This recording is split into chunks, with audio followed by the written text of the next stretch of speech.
Welcome back to our channel landmarks 2.0. இப்போ நம்ம என்ன சம் பார்க்க போகிறோம்னா பேங்க் பிஓ எக்ஸாமில் கேட்ட சிஐ காம்பவுண்ட் இன்ட்ரெஸ்ட் அந்த சாப்டர்லேருந்து இந்த சம்மை பார்க்க போகிறோம். அதாவது என்ன கொடுத்துருக்காங்க, அசல் வந்து கொடுத்துருக்காங்க. அதாவது பிரின்சிபல் அமௌண்ட் வந்து 20,000 அப்படின்ட்டு கொடுத்துட்டாங்க. அதுக்கப்புறம் n is equal to 3 years அப்படின்ட்டு கொடுத்துட்டாங்க.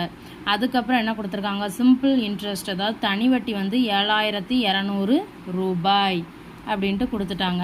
அப்படின்னா சிஐ காம்பவுண்ட் இன்ட்ரெஸ்ட் என்ன அப்படின்ட்டு கேட்டிருக்காங்க. அதாவது இப்போ நமக்கு என்ன கொடுத்துருக்காங்க, சிம்பிள் இன்ட்ரெஸ்ட் கொடுத்துருக்காங்களா. சிம்பிள் இன்ட்ரெஸ்ட்டுக்கு என்ன formula, PNR/100 is equal to 7,200.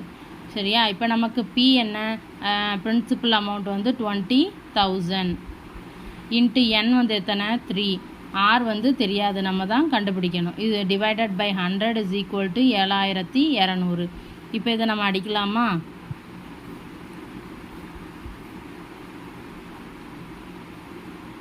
அப்போ R இஸ் ஈக்குவல் டு 12%.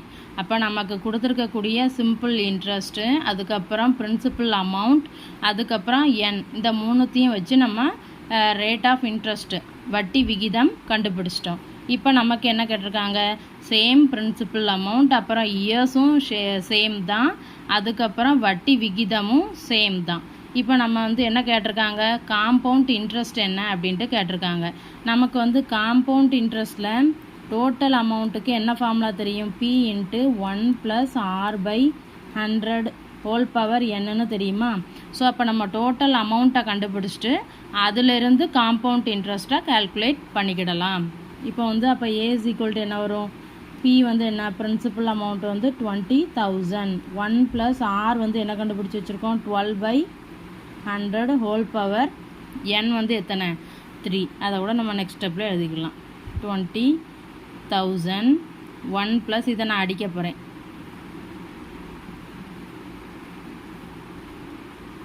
அப்போ என்ன கிடச்சிருக்கு, 3/25 ஹோல் பவர் 3யா, ஏன்னா n is equal to 3 தானே. ஸோ அப்போ 20,000. இப்போ நான் கிராஸ் ப்ராடக்ட் பண்ண போகிறேன். 25 + 3 28 டிவைடட் பை 25 ஹோல் பவர் 3.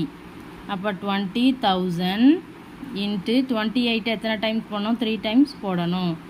அதே மாதிரி 25 இன்ட்டு 25 இன்ட்டு 25னு வருமா. இப்போ இதை நம்ம அடிக்கலாம். எப்படி அடிக்கலாம், 4 வரும், அதுக்கப்புறம் இந்த இது 4 வரும். அப்போ 4 × 4 16 × 2 32 வரும் மொத்தமாக அடிக்கையில். சரியா. அப்போ 32 × 28 × 28 × 28 டிவைடட் பை 25ன்னு கிடைக்கும். ஸோ அப்போ அந்த 4த்தையும் மல்டிப்ளை பண்ணிவிட்டு 25ஆல் டிவைட் பண்ணிட்டோம்னா நமக்கு வந்து டோட்டல் அமௌண்ட் கிடச்சிரும். அப்போ இப்போ மல்டிப்ளை பண்ணலாமா.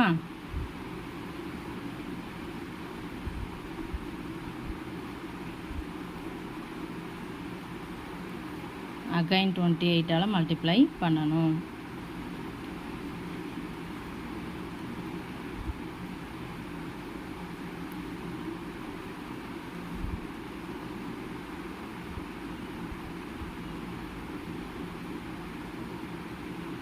இப்போ 32ஆல் மல்டிப்ளை பண்ணணும்.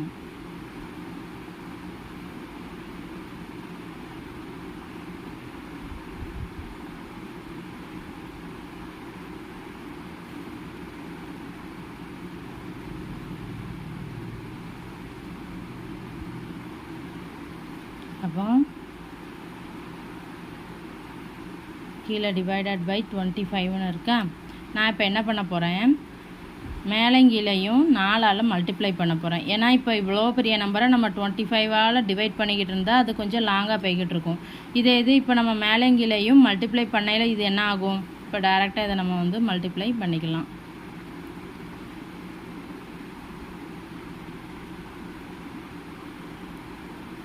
ஸோ அப்போ நமக்கு இப்படி கிடச்சிருக்கா, என்ன கிடச்சிருக்கு,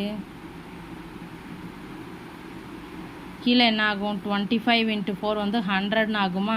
அப்போ நம்ம இப்போ டைரெக்டாக என்ன பண்ணலாம், 2 டிஜிட் தள்ளி புள்ளி வச்சுக்கிடலாம். அப்போ நமக்கு வந்து டோட்டல் அமௌண்ட் வந்து கிடச்சிருச்சு. இப்போ நமக்கு என்ன தேவை? காம்பவுண்ட் இன்ட்ரெஸ்ட் தேவை. காம்பவுண்ட் இன்ட்ரெஸ்ட் எப்படி கண்டுபிடிக்கலாம்? டோட்டல் அமௌண்ட்டில் இருந்து பிரின்சிபல் அமௌண்ட்டை கழிச்சிட்டோம்னா நமக்கு வந்து காம்பவுண்ட் இன்ட்ரெஸ்ட், அதாவது கூட்டு வட்டி கிடச்சிரும்.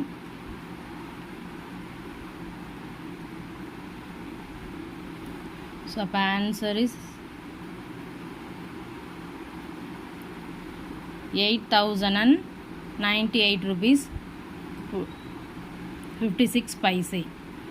வீடியோ பிடிச்சிருந்தா வீடியோவை ஷேர் பண்ணுங்கள், சேனலை சப்ஸ்கிரைப் பண்ணுங்கள். தேங்க்யூ.